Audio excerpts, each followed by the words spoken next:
Hello, Namaskar and Adab to all my friends from your friend astrologer and guide Irfan, once more with you from your very own channel Astro Assurance.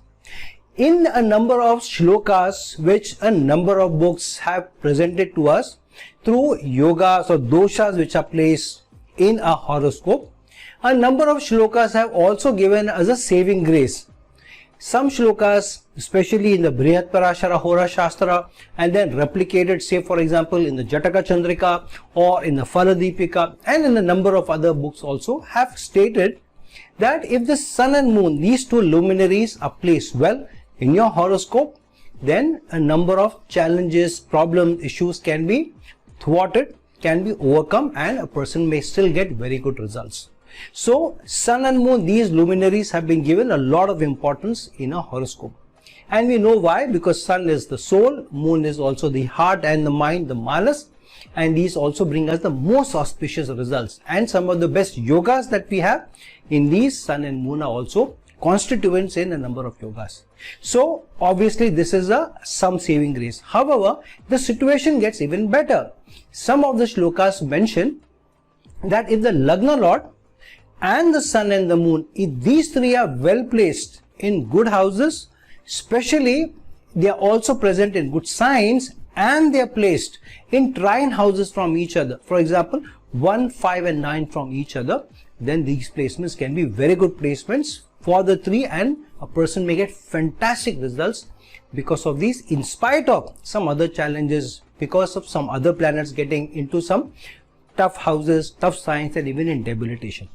So what I want to do is, I want to show you how in some of these combinations, and mind you, what are the combinations which are possible in a horoscope where the Lagna Lord, sun and moon can be in trine houses from each other, 1, 5, 9 from each other, is firstly they are in the 1, 5 and 9 houses. For example, the Lagna Lord is in the Lagna itself, moon, say for example, is in the 5th house, sun is in the 9th house, or the exchange places. The Lagna Lord can be in the 5th house, moon can be in the 9th house, sun can be in the Lagna itself. So this is one example of 1, 5, 9 placements that sun, the Lagna Lord and the moon are from each other. The other combination is 2nd house, 6th house and the 10th house. One of them goes into the 2nd house, the other goes, say for example, sun goes into the 2nd house, moon goes into the 6th house, and the Lagna Lord goes into the 10th house. Then too you have a 1, 5, 9 combination, because 6th house is the 5th from the 2nd house and the 10th house is the 5th from the 6th house and the 2nd house is the 5th from the 10th house. So again they follow the same 1, 5, 9 combination, or one of them is in the 3rd house, the other is in the 7th house and the third is in the 11th house. Then too they are having a placement of 1, 5, 9 from each other, or 5, 5, 5 houses from each other. Or the 4th combination, which is the 4th house, 8th house and the 12th house, where again they are following the same combination of 5, 5 houses from each other, or in general 1, 5, 9 combination from each other. So now I can't talk about these 4 combinations for all the 12 zodiac signs, because 12 into 4 will be 48 combinations. What I want to do is, I want to take you through the 4 combinations in the Kalpurush Kundli, and maybe say for example one more zodiac sign, and I want to talk about those zodiac signs where you may not have a Lagna Lord separate from moon or the sun, which is about the Cancer sign zodiac and the Leo sign, where you can't have 3 entities, because Lagna Lord will be one of the two, sun and moon, in either of the 2 cases. Then in that case you need to look at only the Lagna and sun and moon placed in either the 5th or the 9th house from the other. Especially if the Lagna Lord is sun on the moon, then you can't have 3 entities here. So for example, for a Cancer ascendant, sun and moon going into the 5th or the 9th house, or vice versa, and for the Leo ascendant, sun and moon being placed in the 5th or the 9th house, or vice versa, that too will give you very, very good results. So let's jump in and see how zodiac giving your boon through these 3 Bahubalis, the Lagna Lord, the sun and moon placed 1, 5, 9 from each other, or 5 houses from each other in these 4 combinations. Now for example, for an Aries ascendant native, as you see, we have Mars here, we are placed in the Lagna itself, in the 1st house, in the Aries sign. Mars is very strong here. On the other hand, we can even exchange places between Mars and Sun here, because then Sun gets exalted. Mars is still in another fiery sign in the 9th house, it is still very good.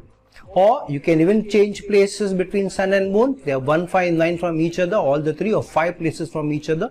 This is a fantastic placement because any of the three going into any of these houses is a very, very good placement. So if you are an Aries ascendant, you have these planets in either the 1, 5, 9 combination, houses combination, this is a good placement.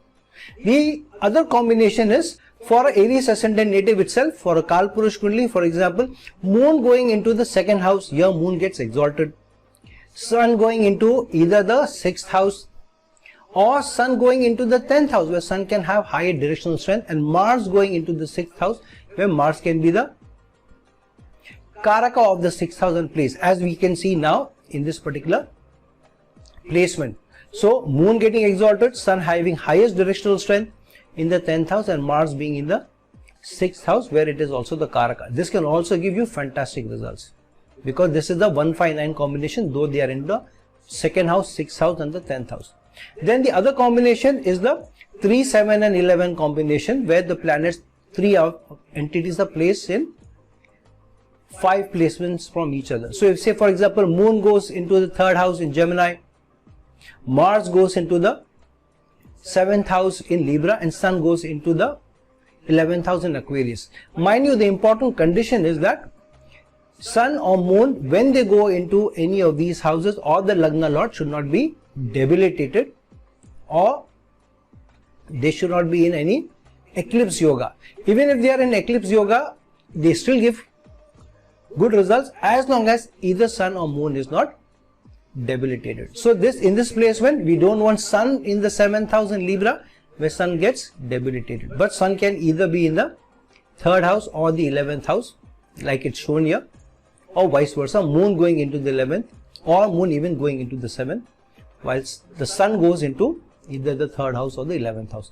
Even if sun, for example, goes into the debilitation sign, it reduces the auspicious giving capability of the sun, but it is better if any of these two entities, sun and moon, are not debilitated, and neither should the Lagna Lord be debilitated.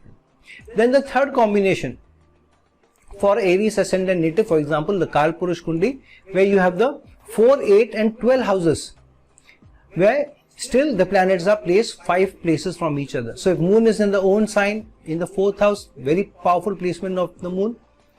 Mars can be in the Scorpio sign, though Mars is in the 8th house, but it is in its own sign, so very, very powerful placement.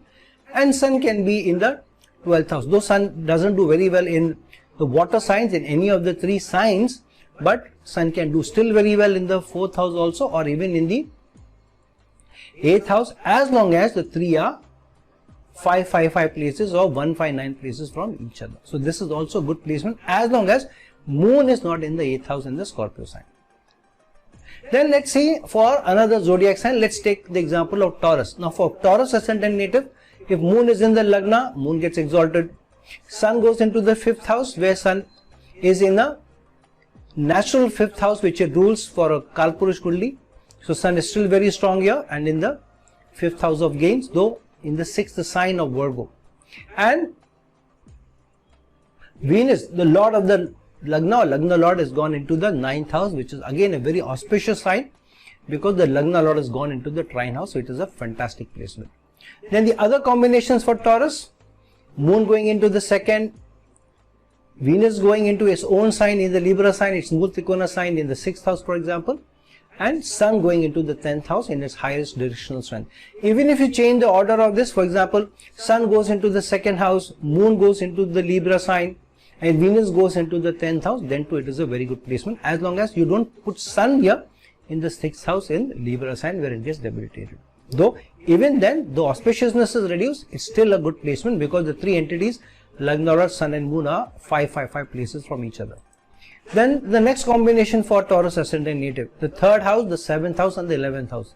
So if moon goes into its own sign in Cancer, Venus goes into the 7th house, Venus is the Lagna Lord, and one Lagna Lord, the Lagna Lord going from one Kendra to the other, still is strongly placed, and sun going into the 11th house. You can even exchange placements, for example, sun going into the 7th house, Venus going into the 11th house, where Venus gets exalted, or even moon going into the 11th house, Venus going into the third house in Cancer sign, which it is the Karak of, and still giving you very auspicious results.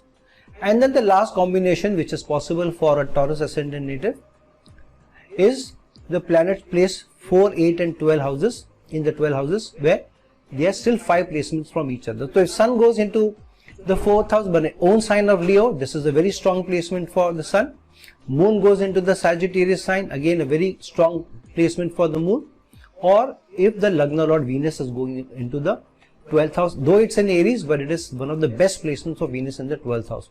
You can even exchange placements, for example, Sun going into the 12th house in exaltation, Venus going into the 4th house, which it is the Karak of, and gives very good results, or Sun going into exaltation, Venus going into the 8th house in Sagittarius, and Moon going into the 4th house.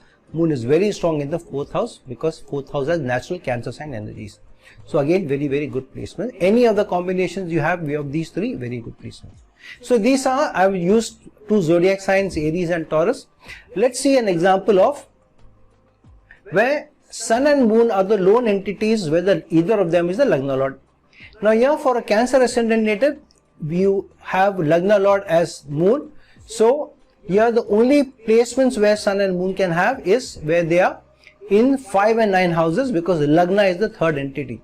However, you can't have Moon going into the 5th house in the Scorpio sign because Moon gets debilitated. So the best placement for Moon in 1, 5, 9 placements from each other under this entities, under this combination, is Moon going into the 9th house in Pisces sign, Sun going into the 5th house where Sun still retains a lot of strength. This again is a very good placement for Cancer ascendant native. And then the next combination where either Sun and Moon is the Lagna Lord is the Leo ascendant, where the Lagna has its Lagna Lord as Sun, and the Sun goes either in the 5th house in Sagittarius sign where it is very powerful, because Sagittarius sign has 9th house energies and Sun is the denoter of father, so very strongly placed in the Sagittarius sign, but in the 5th house of which Sun is the natural ruler of. And Sun can either exchange places with Moon also, where Moon goes into the 5th house in Sagittarius and Sun goes exalted in the 9th house. Still it's a very, very powerful placement. So friends, for any horoscope, whether you look at Gemini, you look at Virgo, you look at Libra sign, any of these, if you have the Lagna Lord, Sun and Moon into any of these combinations, 1st house, 5th house and the 9th house, or 2nd house, 6th house or 10th house, or the 3rd house, 7th house or 11th house, or the 4th house, 8th house and the 12th house, as long as any of these entities is not debilitated, this can be a very good placement where a good auspicious results and still can come through in your life, especially in the dasha of the Lagna Lord or the Sun and the Moon. Very, very good results may come to you. So as I said, the conditions fine print applies. Second, Lagna Lord should not be retrograde. Now we know Sun and Moon don't get retrograde, but if the Lagna Lord is anything else apart from these two, then they do get retrograde. So if the Lagna Lord is not retrograde and Sun and Moon are not debilitated and they are placed 1, 5, 9 from each other, or on these 4 combinations, 1, 5, 9, 2, 6 and 10, 3, 7 and 11, or 4, 8 and 12, then 2 in your horoscope you may get very, very good results. Even if one of the 3 entities does get debilitated, still some auspiciousness is still taken away, yet in the dasha of the other 2 which are not debilitated, you still get very good results. So friends, look into your horoscope, check into your horoscopes how the 3 Bahubalis are placed, because these 3 Bahubalis are truly the Bahubalis of any horoscope, the Lagna Lord, Sun and Moon, and if they are very well placed, they are strongly placed, and any of them also gets into exaltation sign, you can get very good, very auspicious results. So number of times we get scared unnecessarily, we worry unnecessarily because of 2 planets are retrograde, this is combusted, or that is debilitated, but zodiac still in many instances gives you a way out. And this has been said in many shlokas also, and I have also seen through my research hundreds of charts, this truly works. In some horoscopes it may work much better, in some it may work slightly lesser. Where, because we also know number of shlokas also tell us, astrology also tells us that horoscope is one strong entity, but the other entities also is your karma, and sometimes you get caught in the churn of the Deshkal Patra. So as long as you're not getting caught in these 2, Deshkal Patra, and your karma is good, you're carrying good karma, and if your planetary placements are these, look forward to a good time, especially in the dasha of any of these 3 entities.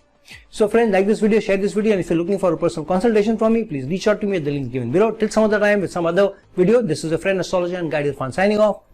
Ciao.